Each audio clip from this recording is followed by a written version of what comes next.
5 కోట్ల మంది ప్రజల రాష్ట్రాన్ని 5 మందికి తాకట్టు పెట్టాడు. వైఎస్ జగన్ రెడ్డి, పెద్దిరెడ్డి రామచంద్రారెడ్డి, సజ్జల రామకృష్ణారెడ్డి, మిథున్ రెడ్డి, వైవి సుబ్బారెడ్డి, మిగతా అందరిని కలుపుకొని వీరు 5 మంది కోసం 5 కోట్ల మంది ప్రజలు ఈరోజు మనం తిప్పలు పడతా ఉన్నాం, కష్టాలు పడతా ఉన్నాం. ఉద్యోగాలు లేకుండా యువత రోడ్ల మీదకి వచ్చినారు. ఈ రోజున ఇది మారాలి. ఏదైనా మాట్లాడదామంటే గుండాలతో బెదిరింపులు, రౌడీలతో దాడులు. ఇదే చెప్తా ఉన్నాను జన సైనికులకు కూడా, మబ్బుల్లో పరిగెత్తే పిడుగులు లాంటి మన జన సైనికులకు చెప్తున్నా, వైసీపీ గుండాయిజాన్ని చూసి భయపడకండి. మనం ఉన్నాం. ఉద్దండుడైన రాజకీయ నేత శ్రీ నారా చంద్రబాబు నాయుడు గారు ఉన్నారు. మనం ఉన్నాం.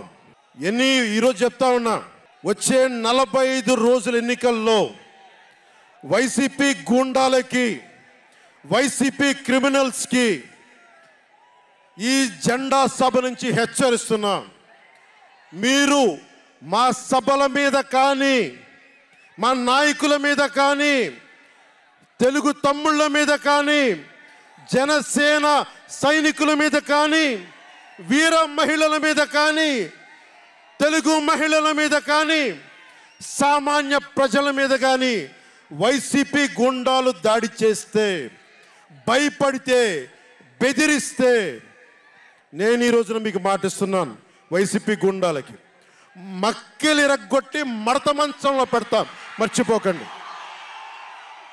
5 మంది ఏ ఊళ్ళైనా సరే, ఉత్తరాంధ్రకి వెళ్ళు, పశ్చిమ గోదావరికి వెళ్ళు, తూర్పు గోదావరికి వెళ్ళు, రాయలసీమలోని అనంతపురం, కర్నూలు, ఏ జిల్లాకైనా వెళ్ళు, ఈ 5 మంది పంచాయతీలు చేస్తూ ఉన్నారు.